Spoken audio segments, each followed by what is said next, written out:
The life and ministry of Elisha can really shed light on our walk. And that's what I love about this. We're not only learning about the prophet and his work, but it does illuminate a lot of stuff that I think there's always room for us to see ourselves aright.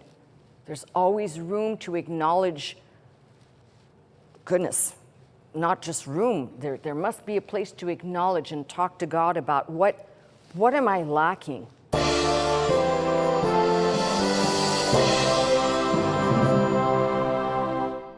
We all have those juniper tree moments where it's like, you think the end has come. Your failures have now caught up to you, or your mind that has been filled with the whispers of Satan telling you you've either failed so badly or there's no hope for you. I've gone through that, by the way, with this ministry. And I'm just going to share this with you before I get into the message. There have been times I have felt incredibly low, juniper tree low, because it's a contradiction to me that I understand I am not everybody's cup of tea, but I'm not asking to be everybody's cup of tea when I'm preaching the gospel. That's what bothers me. Yeah, that's what bothers me.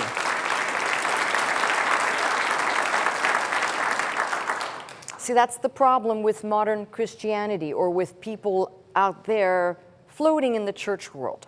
They're looking for someone that they can put their stamp on, and they're not really listening to the message. I'm finding this to be more and more true the older I get. You've got people who they want what they want, and they don't really care, because in their mind they've concluded what the gospel is. They've concluded they know and understand the complete counsel, which good for you, because I think you can live a lifetime and not know the book cover to cover.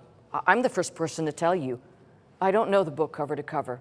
I've read it all, I study it all, but when I say deeply, at a level where you could stand and exposit a singular verse out of any book, I don't believe there's anybody in the sound of my voice that has that capacity, because it's a lifelong endeavor, and I don't think we live long enough to even master it. So just grazing it, and that's even subjective as to the meaning of what that means. One person says, I'm happy for the simplicity of my understanding, and another person says, take me to the next level.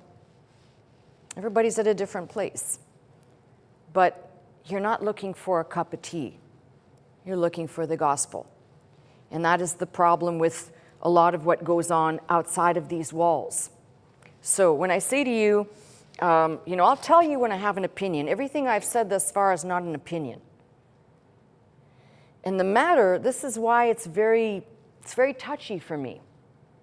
Because when we believe certain things, and we talk about the chosen people of God in the Old Testament, we tend to believe that these are people that have stayed with this stuff all this time. My Bible shows me that's not true. It shows me that in every generation since God called man and breathed into his lungs the breath of lives, that people have been defecting by degrees. That is also true of the Christian church. So let nobody say that, well, this book tells you the story of a people who faithfully abided, kept everything lock, stock, and barrel properly. They didn't. Neither do we. Get off of it. Okay? So, with that being said, I want to show you, I just wrote this out, so pardon my handwriting, but Elijah, prophet to the north, so Israel, okay? When we're talking about north, we're talking about Israel, we're talking about south, we're talking about Judah. So prophet to the north, these are the kings of during his time and his ministry, Omri. You've got Ahab and Jezebel and Ahaziah and the times. And then Elisha, also ministry to the north, which is Israel, and at least two kings during his time. And I say at least two because there's kind of this weird spattering of people that may or may not have crossed over. So there's a lot there to glean, and I'd ask you, I don't want to do a bunch of history. or review. So I'd say if you're interested, just start looking these things up, and you'll find them on the pages of your Bible. Elijah's story begins in 1 Kings 17. Don't turn there because we're not there today.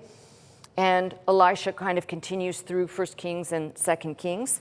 So let's just start with this. If we compare the work of Elijah with Elisha, two different people, it seems like Elijah's work is associated with eradicating the evil, for example, the slaying of the priests of Baal. There's a lot of oppression, not so much building up, if you will, close associations with death, depression, that type of thing.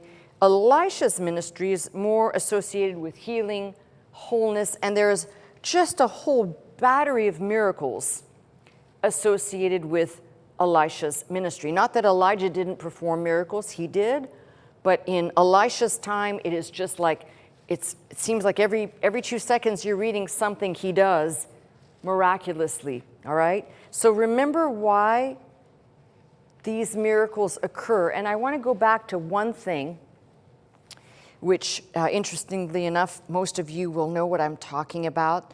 This circular argument about miracles can occur because, you know that whole argument, right? Dr. Scott's argument, it was Hume's argument. Well, only a person who doesn't understand what I just explained would say a miracle can't occur, but miracles did occur. And you might say, well, can you prove that they did? Well, the chronicle is here, but the greater reality is why they occurred. Not that they did or didn't, but why they occurred. So you have to understand that if Elisha's ministry is just nonstop miracles, it's because the people had truly fallen to a low level of defection. Most likely at this time, Baal and Baal Morkat, the deity of Jezebel, has taken over the land and other gods that these people are worshiping. That's how you have to look at the prophets. There's no way around it. You could say, but it's God's grace. Yes, but it's God's grace to a people who have fallen away, and they needed to see God's power on display. And I'll prove that to you today to show you the hows and the whys of this, so it'll make sense. But Elisha's ministry begins with the translation of Elijah. And let me just explain that, because I know we've got people that are tuned in that might be your first time. The Bible says that Elijah basically was taken up in a whirlwind. He did not die like a normal person. And ostensibly, let's be real, however that translation took place, there were witnesses to that. Very much as I mentioned, just like Enoch, the two people that we know somehow did not die in the normal way that most do. So there's a unique facet to Elijah's end of his ministry and the beginning of Elisha's ministry, which is they overlap. So you've got during the reign of Jehoram, which is 852 to 841 BC, all this, what I'm talking about, is still kind of building. So the Baal worship has gotten out of hand.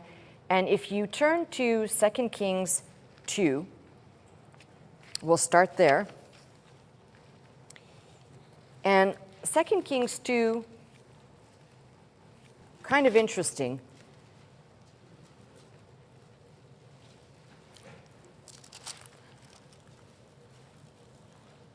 I want you to look at 2 Kings 2 first.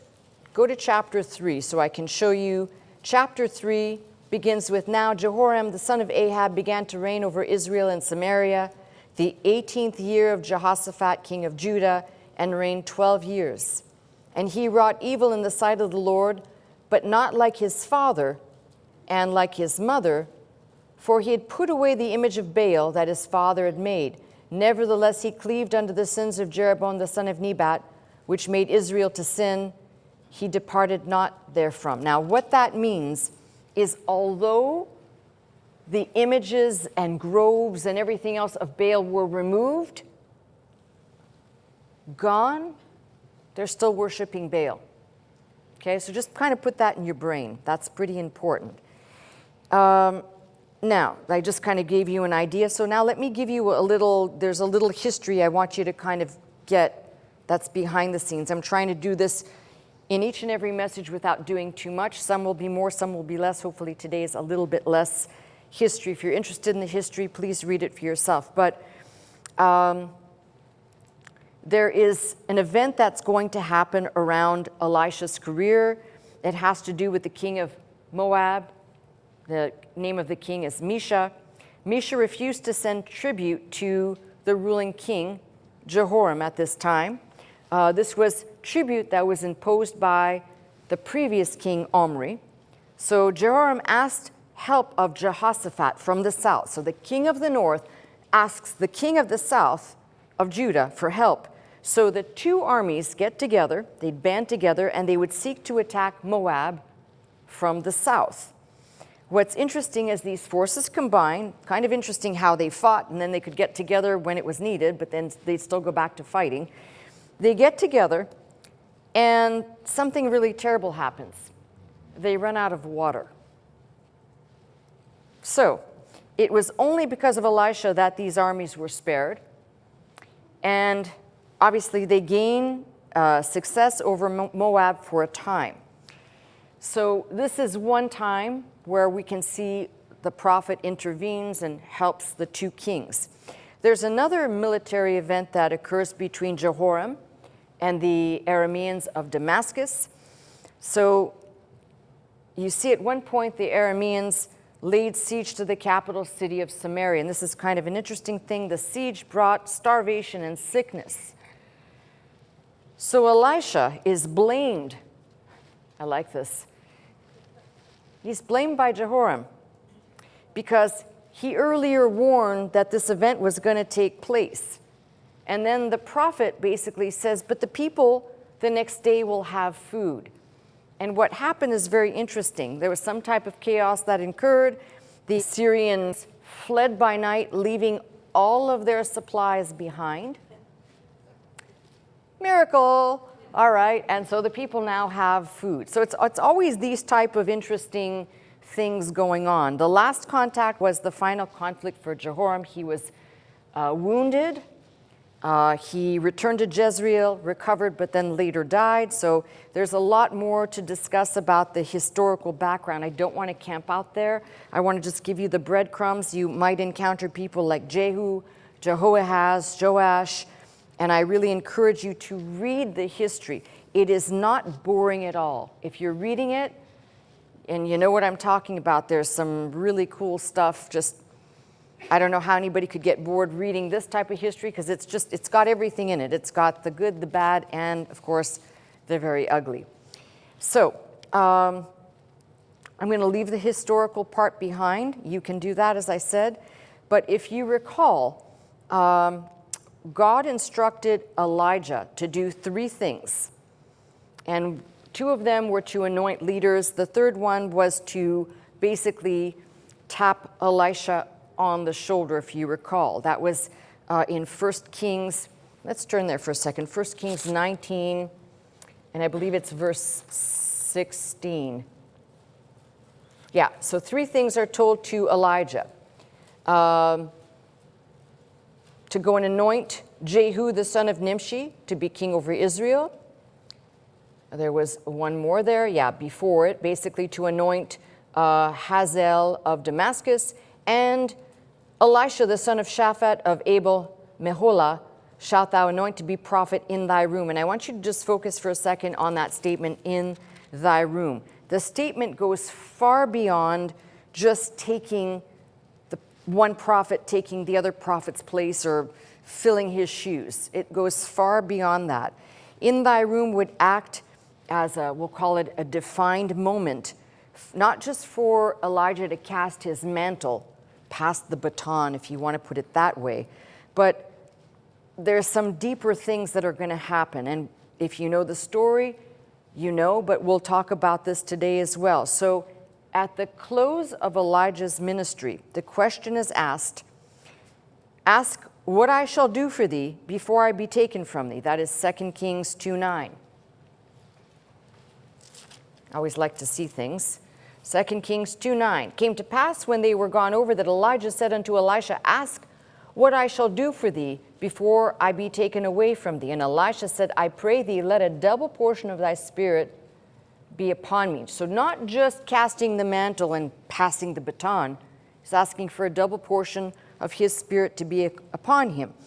And what I find interesting is there is a response to that basically Elijah says, if you see when I am taken away from you, then it shall be so unto you. And there's kind of a very, to me, there's kind of a very interesting read between the lines, which is, if you're still watching every move I make and you are still basically following me, then you'll see me go. And when you see me go, this will come upon you. And I want to pause here to just kind of, I will do this periodically through this message to talk about this. There are lessons here that are, they're very simple on their surface, but they're very deep if you're looking with spiritual eyes. So let's talk about this for a second.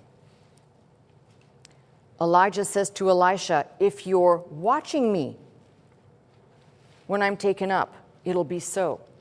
That's like saying, stay by the stuff to receive your reward. Stay faithful in your commitment, and God will reward you. Now, the modern problem is that we're distracted, we're not willing to, and nobody here, including me, is Elijah or Elisha, but in likeness, in a pattern. We just get distracted too often. We get lured away, our interests change. We're not willing to watch everything unfold and look at it through, we'll call it the spectacles of Christ. Because we're human. It's the faith that ebbs and flows. So this is pretty important because verse 12, if you're reading in 2 Kings 2 and 12, it says, and Elisha saw it. Saw what? He saw Elijah being taken up. And that's the important part, is we are, I think a lot of us in modern Christendom, we sit back, we are not willing to be focused, we're not willing to pay attention, we're not willing to just keep eyes so focused on Christ. And then we walk around scratching our head asking, why this and why that? There are incredible lessons here that are, like I said, superficially, I just spoke it, it's very easy. But we can all sit here and say, it's a challenge.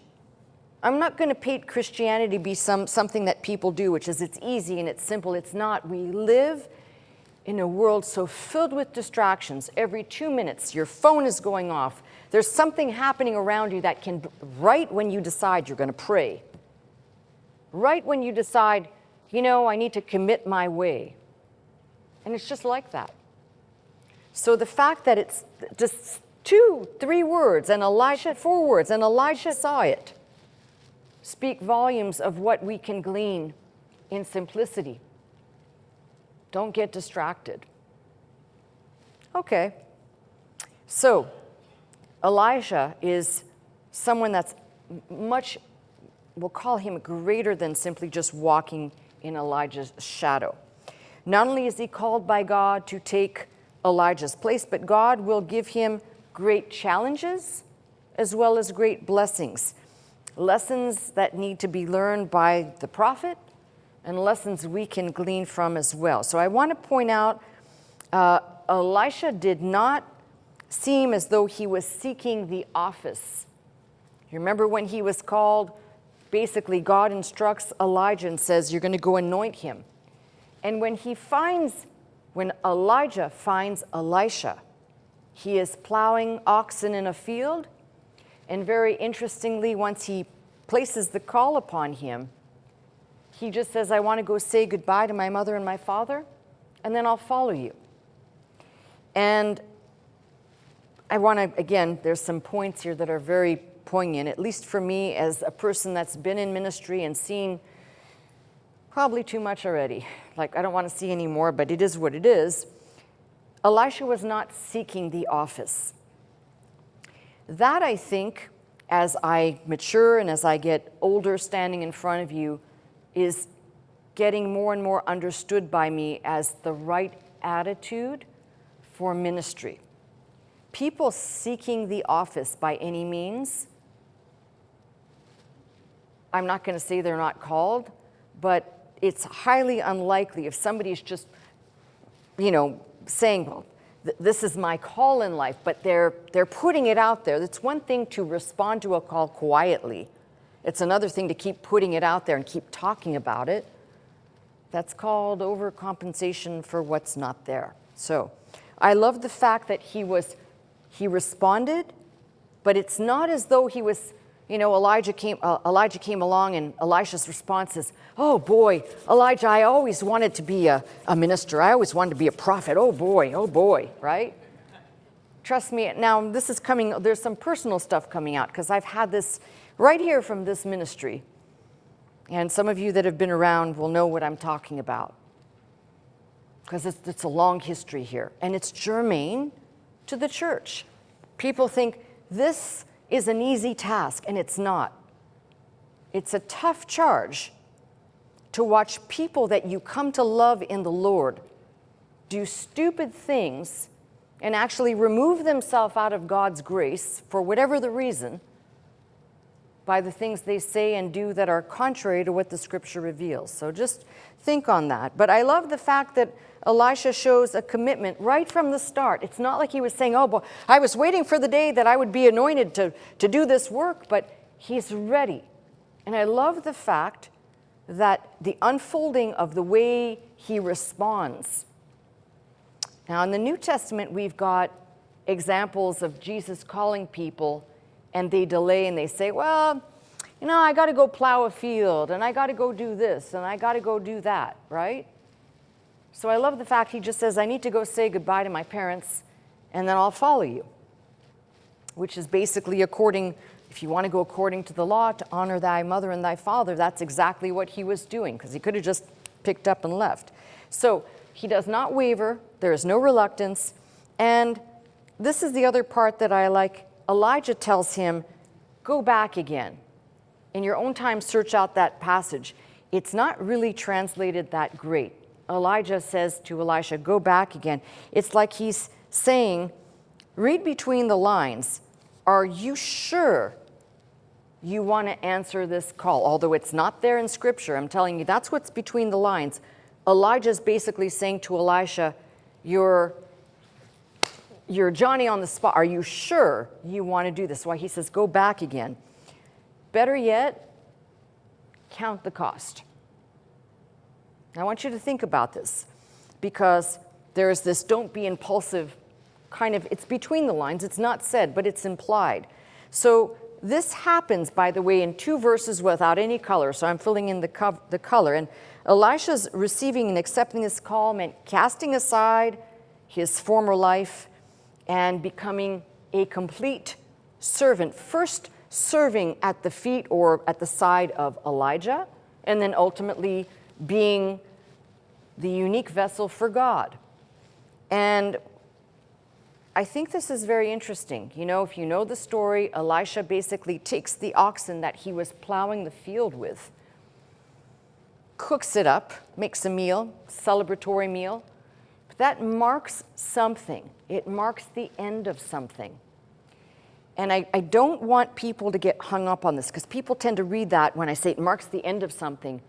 And they automatically jump in their mind to a visualization, we all have done this, of like Catholic priest, where they're cutting everything away and, to don the frock or whatever it is that they're going to wear, and the earthly life is cast aside. Let me just tell you something. This is an application that should be taken to each and every person. Not that you're going to stop what you're doing. You live in the world, you all have jobs. Everybody does something outside of this building the rest of the week. Whether you're a stay-at-home mom or dad or you're working at your job, whatever it is you do, the important part is to understand there should be a turning point for each person. It doesn't mean, as I've said before, the monastic life where you live in a cloister and you're sequestered from the world. It means there are some things from your past that are no longer fruitful to bring into your walk with the Lord now. In Elisha's case, it was a cutting off of the old to be completely used by God. But I want you to make the application to us now as well. That is not like the song, I have decided to, no, to follow Jesus, right? No, I'm not talking about that. I'm talking about the fact that if you know what I'm saying, the longer you walk by faith, many of the things that once were magical in your soul that you desired, they start to just be kind of like, meh, like it's no big deal. How many can relate to that? Because that's what's supposed to happen. God's not asking you to cast it all aside, but if you're following him, what does the scripture say? The things of this world kind of just go to the background, and he comes to the forefront. So it's not that you've made yourself a weirdo. Well, I now follow Christ, so I don't, right? That's not what I'm talking about. So there's just things that we can make applications to, and I love this type of message because it lets me weave in enough things that are right here in the book that we make applications to ourselves. And they're important because if you're not making applications, you're not growing. And the day you stop growing is the day you spiritually die. There's no one that's arrived that knows everything, and I will be a perpetual student of the word until God takes me home. You keep growing and it's like there are new things, even though they're old, they are received differently as you evolve in your faith walk. So just, most of you know that, I don't need to say that, but enough said about that. So what I do want to point out is it's been grossly, as I said, put in our brains that in order to follow, and let's put it in modern terms, let's not talk about the prophet or prophets following God. Let's say in order to follow Christ, you have people saying, well, you must renounce the things of this world. Tell me how. Tell me how. That's a little bit different than loving the world, but renouncing the things of this world. When you live in the world, there are things that you cannot get by without. Now, there are some communities that even they have to fudge a little bit. Look at the Amish people. For the most part, no technology, no cars, but there are certain areas they must, unfortunately for them, because they don't want to have anything to do with it, but they must bend a little bit. Otherwise, you can't even exist. You can't have, how do you say, well, I don't want to handle money, but, well, how do you pay your property taxes? Just think about these things. So we get indoctrinated to these ideas which are, I don't know where they come from, but they're certainly not from the Bible. And you might say, well, but what about the rich young ruler? Because Jesus said, because he had many possessions, and he told the man, sell everything that you have, give it to the poor, and follow me. That was the test for that man. And by the way, Elisha is the Old Testament answer to that rich young ruler. You see, to have a yoke of oxen meant that this was not a poor man, and then not coming from a poor family. And he chose God and understood that there would be greater blessings, and I'm not talking about material, but greater blessings to follow God than the few, although I'm sure in the minds of people it was a great wealth to have a yoke of oxen, and probably the parents had a great inheritance for him. But he is the antithesis of the rich young ruler in the New Testament. No hesitation, no reluctancy, in fact, does away with the animals by having a feast and consuming them, and then here we go. And the other part of this is him saying, I will follow thee. So I want you to think about this, because this is another part which, again, these start to heavily intertwine with the New Testament. We often think somehow we choose God. We don't choose God. You may think that. God chooses you. And then when your eyes are open, you say, I chose. I have decided to follow Jesus. When I found the Lord. Trust me, the Lord's never been lost. You are. Okay? So very interesting, though, that when you start making these applications, the man says, I will follow thee. And I want your mind to go immediately to the New Testament with Jesus calling his disciples and Him saying, follow me, I will make you fishers of men. And we are called to follow. We are called not only to make disciples, we are called to follow the Lord. So I love right here that there's this clear example of follow me without reluctance, without excuses. Sorry, I'm going to say it without BS, because that's what most people do.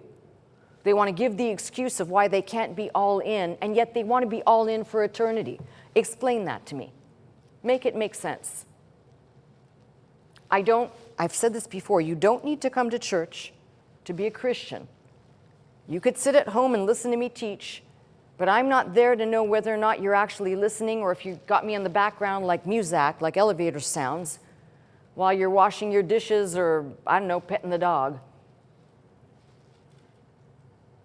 And the other thing is, when we talk about this, again, you can play, well, Pastor Scott won't know, but it's not about Pastor Scott. And the day that you start erasing that from your mind, you'll be delivered, because it's not about me and it has nothing to do with me. It's about your direct relationship with God. Figure that one out, and then everything becomes crystal clear. Your excuses are directly excuses to God, not to me. There's nothing you can tell me, well, I'm sorry, Pastor, I can't be there, I can't participate, I can't. Well, that's between you and God. I'm just the messenger pointing out certain things. And too often people treat it like I'm the message writer and deliverer. No. That's why I said I don't have to be your cup of tea. I just have to be preaching the gospel. And too many people are interested in the tea part because they like the tea better than the gospel, right? All right. I might kill it one more time, but we'll find out. All right, so what really matters here and what I really want us to see is that the life and ministry of Elisha can really shed light on our walk. And that's what I love about this. We're not only learning about the prophet and his work, but it does illuminate a lot of stuff that I think there's always room for us to see ourselves aright. There's always room to acknowledge, goodness, not just room. There must be a place to acknowledge and talk to God about what am I lacking? And of course, without faith, it's impossible to please God. But the conversations that we can have, you must have them on your own with God, should be done in honesty. That way you're able to glean from the scriptures and understand, this is what I'm going to ask God to help me with. You know how many times people say, well, I have this issue or I have that issue, and at the end of all this, I'd say, this is, again, you got to take it to God. Whatever those issues are, they can be worked out between you and Him. All right, so the second chapter, 2 Kings, second chapter, it came to pass when the Lord would take up Elijah into heaven by a whirlwind, that Elijah went with Elisha from Gilgal. And Elijah said unto Elisha, tarry here, I pray thee, for the Lord hath sent me to Bethel. And Elisha said unto him, as the Lord liveth, and as thy soul liveth, I will not leave thee. So they went down to Bethel. And the sons of the prophets that were at Bethel came forth to Elisha and said unto him, knowest thou that the Lord will take thy master from thy head today? And he said, yea, I know it. Hold your peace. I tend to say, first book of Scott says, shut up. I know what I'm talking about. Don't tell me, right? You've got to make it a little bit more interesting than what's there. It's way too polite. I don't think it went down like that. So, a couple things that are interesting here. And I want to point this out again because I said there's so many lessons here that as fragmented by me starting and stopping, there are so many lessons to point out. So, the first one I want to talk about is probably the most difficult thing for the people in the church, not just this church, but every church, to deal with. And failure to talk about it sets you up, or any congregation up, for failure. And that is that when there is a long-time servant of God that is taken home or taken away, there's a testing, if you will. If people will stay by the stuff, faithfully believing that the same God that called you, that tapped you on the shoulder, that opened your eyes, that brought you to the place, wherever that is, whether it's Faith Center or wherever else you're listening from or listening to, that same God promises to never leave you nor forsake you, and he provides. So there, obviously, you know where I'm going to go with this, because I want to make this point because it's so important. This is not just a story about the passing of Dr. Scott, but of every major ministry. Now, I'm not going to tell you whether I like the man or not. That's not my business to talk about, although most of you probably know my opinion on John MacArthur. But that man led his church and his ministry probably for as long, if not longer actually, because I believe he probably started in the Foursquare sometime in the late 60s, just like Dr. Scott did. And of course, again, it's not a commentary on the person, whether I agree or disagree with that individual, but it's a commentary on what happens to the church. And this is a huge problem. See, remember, I was just talking about tea, right? Instead of gospel. So the person who comes after might not be your cup of tea, but if they're preaching the gospel, you better sit still, because that's the place that God called you to. And the only reason for you to depart is that the gospel is no longer being preached. Not because you don't like the individual, because they don't sound like the person you listened to for 40 and 50 years, and it's not the same teaching style, and it's not this. Are they teaching and preaching the gospel, period? That is the criteria. And failure to recognize that, let me tell you what it does. So now you have a church full of people. We saw it here, and it just happens everywhere because no one is going to live here forever. Now, we had a hard time kind of keeping the church together. 2005 was an incredibly difficult year, not just for the loss of my husband, but the church. Most of you look to Dr. Scott as a spiritual father, great spiritual leader. Still, his teaching still plays today, but there was something in that connection to the person which I totally understand. But there were many people here that just shook their head and said, nope, I can't be here if he's not here. Well, again, this is exactly what I'm talking about. Here is one man called by another to take up the mantle. And he could have said, if my Lord is not here, if Elijah's departed, I cannot minister. Because I just can't, without Elijah, I just can't do it. You see where I'm going? With God, all things are possible. And that means the church, this church or any other church, has a responsibility. You don't just decide if something, God forbid, happens to me, or when God takes my breath away. I don't know if there'll still be a church here. I've told you the future of this ministry depends on you and what you decide you're going to do with this church. Because I've just wrestled this dragon to the ground for too long that I've just left it in God's hands and said, it's up to you all to figure this out. I'm not going to reproduce the sheep.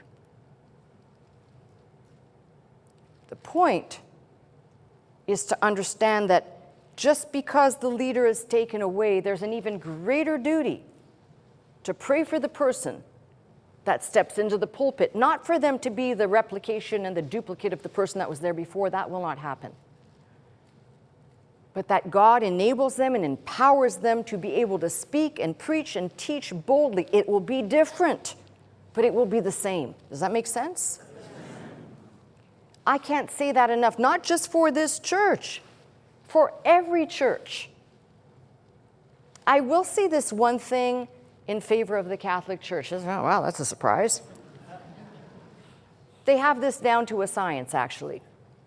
One pope dies, they have their meeting, they decide who the next successor is, up comes the smoke, and everybody gathers to listen. And some may say, oh, well, I like this one better than that one, but then eventually everybody falls in line.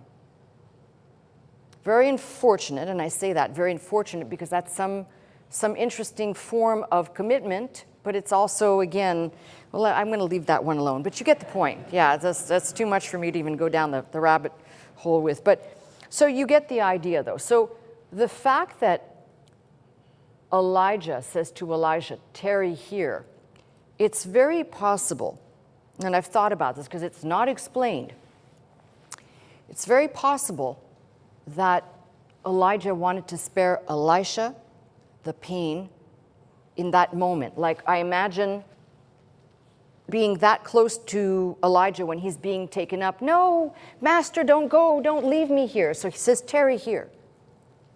Okay? And just, I want you to keep going back to the words, I will follow thee, that he says, because not only does he follow him, but he abides by what he's called to do. And that's something that the Church of Jesus Christ needs to master by faith. And that is living up to our calling and living up to what the Lord called us for. Not everyone's called to preach, but we are all called, separated aside, that's what a saint is, set apart for God's use in whatever capacity. And we need to live up to that capacity. And that requires courage and faith to say, I was called to the kingdom. Now, don't think that I'm preaching perfectionism, because I'm not, because if you remember, the disciples answered the Lord's call. He appeared to them after he resurrected. And you remember the final chapter of John when Peter says, I go a-fishing? What do you suppose that means? He went back to his former lifestyle. I go a-fishing. And there's too many people like that in modern times that don't understand you stay by the stuff no matter what's going on. That concept is very hard to come by, because in this day and age with limited attention span, people are just, oh, yeah, well, I'll get back to it. And this is why I love Elisha. I will follow you.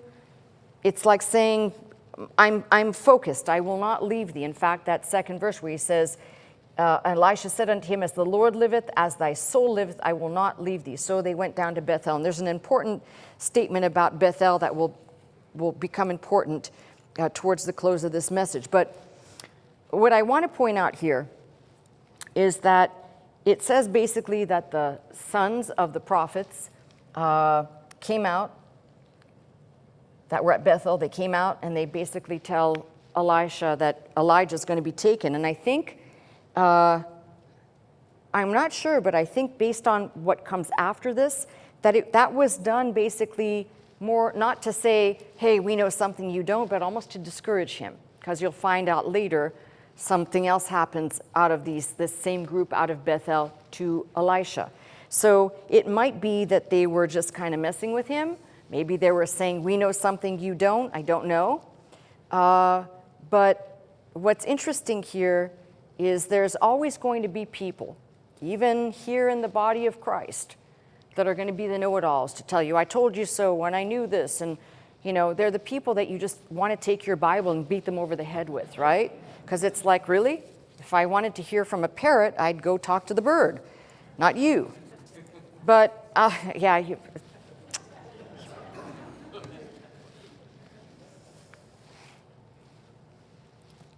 It's interesting to me because there's so many New Testament parallels here.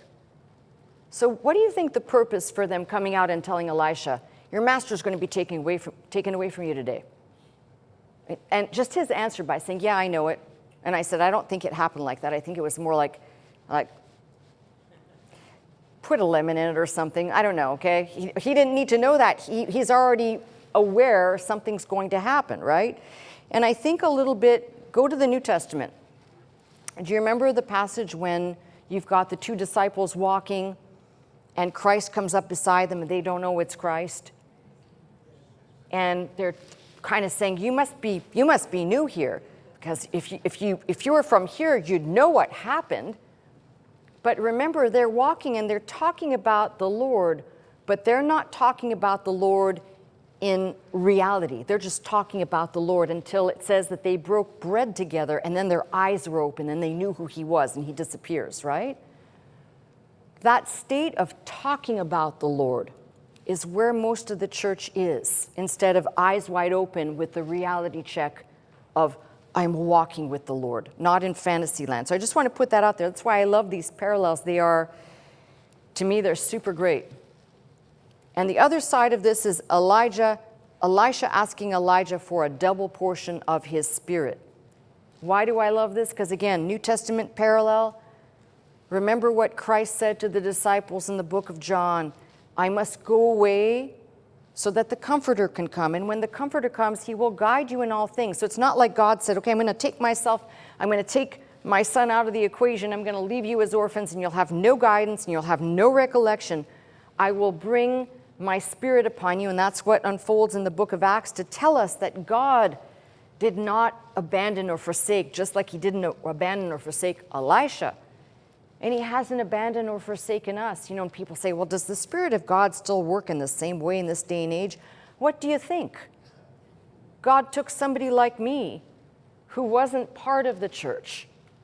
In fact, I'd say I was against the church in many ways from where I came from. And I'm standing in front of you talking about these things. And they're not just a discourse.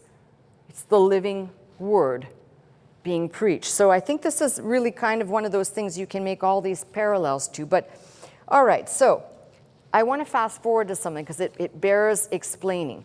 You're going to see that the first thing that happens after Elijah is taken up is Elisha purifies a spring. You're going to read that in 2 Kings 2 and verse 19, where it says, and the men of the city said unto Elisha, behold, I pray thee, the situation of the city is pleasant, as my Lord seeth, but the water is not, and the ground is barren. So this is the first miracle that he's actually going to perform, where he takes some salt, puts it into a cruse, whether that's a bowl, a bucket, a jar, whatever, and then puts it into the water, and the waters are healed. And I just want you to think about this. This is a little bit of the pattern of what we saw with Moses in Exodus. There's always the healing of the waters, right? It's like this is God's way of showing and revealing himself. And there are pictorial messages within each and every one of these. So I won't get into that, but I just want to say it's kind of important to see. So verse 22 says, so the waters were healed unto this day according to the saying of Elisha which he spake. Now, this I want to explain because it will bring me to the last thing I talk about before I bring this message to a close. So we just saw the first miracle.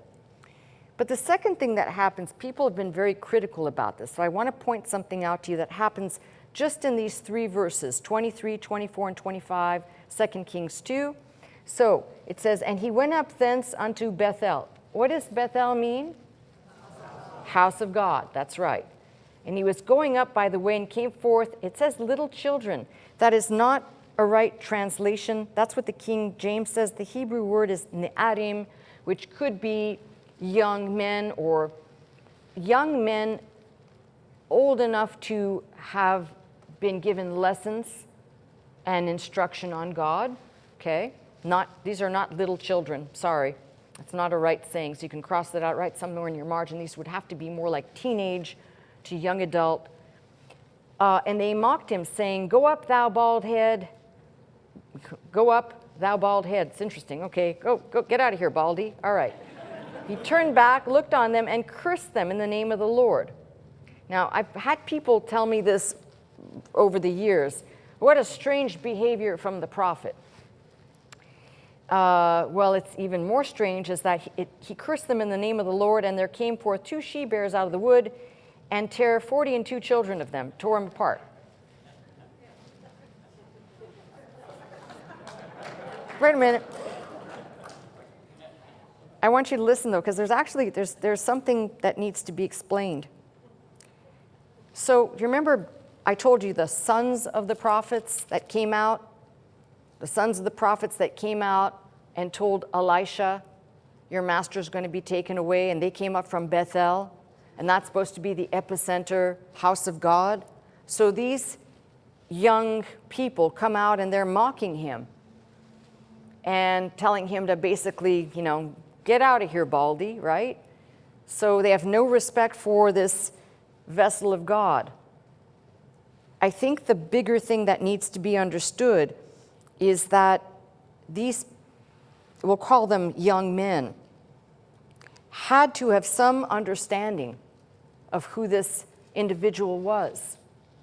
So let's call the spirit of what they did the spirit of Antichrist. And it lives today. It's what makes a mockery out of people of faith. I mean, here's a man on a mission. He just completed a miracle. comes up to the house of God and is being made a mockery of. And when I say to you, it's really easy for people to attack a person of God. Look at me. Yeah, people will immediately say, oh, well, you're on TV, you must be a charlatan, or you must be begging people for money, or you must be this, or you must be that. Gets old after a while. I don't even listen anymore because it's like, hey, if you're too stupid to know what's going on here, then I don't even want to dignify responding to you. That should shock you, because the me from 20 years ago would have been, I'm going to defend my position, you're going to know. No, I don't need to defend anything. Trust me. But my only problem is, where are the bears when you need them? Right? So, all right, we're going to leave that one alone for right now. So let me give you a few bullet points to take away from this message. First, if you're going to do something for God, it is going to come at a cost. And that might not make sense. We've heard that said before, but it might not make sense. But the cost may be you might lose friends, you might lose family. Even participating in the work of God comes at a cost. So when people say, oh, the church, if you're really committed, and if you're really committed, you know what I'm talking about. You've got friends and loved ones who think you're a nut job for your commitment. They don't understand what you do, why you drive to come here. So that's one. Second, there's always going to be tests along the way. Just like there was for Elijah, just like there was for Elisha, there's always going to be tests. And whether they are from God or from the devil, the road will be filled with many, and that is the test to see if you will stay with the stuff regardless of where the test is coming from, okay? That most likely, as a believer, you will encounter people like these that came out, and many more that will come out, that will want to put your faith on trial. Like, my faith is better than yours. Those type of people, we've all met them, unfortunately. I'm gonna leave that to the bears, all right? But there will come some that will try to tempt and discourage you and dissuade you. And, well, at my church, we have a coffee shop, and at my church, we have a weekly head count of how many people are saved and how many people come to the altar call and whatever else they're talking about, all right? Finally, the naysayers. Now, I believe the ones that came out that said to Elisha, your master's going to be taken away, I believe they came in the spirit of naysayer, contrarian. I don't think they came in the right spirit or attitude towards him. So I'm going to say the naysayers you will have with you always. Just remember that. They're not going to go away. So, unfortunately, I'll just say this. When you start looking at Elisha, you can see this is a man of faith. He's a man of courage, a man of commitment to stay the course. And Elisha will have so many more dimensions of his ministry that I'm going to pick it up next week, because I think there's so many fruit-bearing pieces of information for us. But I want us to take comfort in something, and kind of as the gestalt of everything that's been said. The Lord's call is for us to follow him. And there's, we'll call it some subjective shades in there. But what is not up to subjectivity is the scripture. So just kind of please understand why I'm wanting to reinforce this is because this kind of tells me something. The pattern of all of these that were called, they all had faith and courage. They all had commitment. Some had other skills, but it is the pathway to overcoming. And that's what I want to point out, which is all of these people, you could say, well, they were dispatched by God to rein in a people that had gone astray and had basically defected from the faith. But at the end of the day, if we're looking at the person's character, their way to overcome daily life and daily obstacles and everything that came in front of them was by faith. There's no other way to overcome. And so maybe I'd say it's easy to talk about the life of another person, especially someone who's historical. It's easy to talk about another person of God, and at some point we get so focused on we use the word giant of the faith. You refer to a man like Spurgeon, you say, what a giant of the faith, and preached so many messages and built the tabernacle and all these other things, the Metropolitan Tabernacle, not the tabernacle of the Bible. Sorry, I had to explain that. But the idea here is that there is a way for all of us to stay the course and to stay by this stuff and to not defect and to find ourselves in better shape, in better understanding, in better growth, in better spirit by acknowledging something. The Lord called you to the kingdom. He'll make a way for you. And that way usually starts with pointing you in a direction, planting your feet somewhere. Maybe it's Faith Center or Westcott Christian Center, or maybe it's somewhere else, I don't know. But then once the feet are planted, quit looking at trying to pick away and find fault and try to look for the very thing that I'm asking you to focus on, which is God's word and not the messenger. The messenger, you could say, well, I love the messenger because the messenger has been faithful. Love the message more than the messenger, and you'll never go wrong. Love the message more than the messenger. You will not fall away when something happens. Love the message and not the messenger. I want you to think about this. I'm sure that Elisha and Elijah probably spent, we don't read it, but I'm going to say probably the space of about 10 years together. And 10 years is enough to bond and have love for another person. And I don't mean sexual love, I mean brotherly love in the spirit. And yet when it was Elijah's time to be taken up, the only thing we see is a man who is committed to fulfill and carry out his mission and overcome. So that's kind of the thing I want to leave you with. But to put it in perspective, I will loosely quote the words of Peter, who said that the trying of your faith, being much more precious than gold that perisheth, right?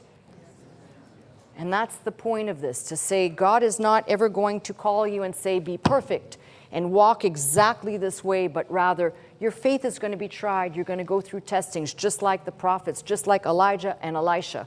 And we'll look more at Elisha's life, and you'll see there's some greater tests that come. The key thing is, do you stay by the stuff, keep the faith, and overcome? Or do you fall away and defect like a whole history of people in this book that they just couldn't keep their eyes focused? That's the problem of the modern day church. We're so eagerly looking for distractions, for the circus, for all of the hoopla in the church. And if you sift it enough, you'll probably hear people say, but the message is boring and hard to understand, and I need something more. Well, then obviously, my friend, you're not looking for God. You're not looking for the words to bring life. You're just looking to live and be entertained. And that requires some hard thought on your part as to why that is. Maybe you do not prefer God. Maybe you just prefer the world and the flesh.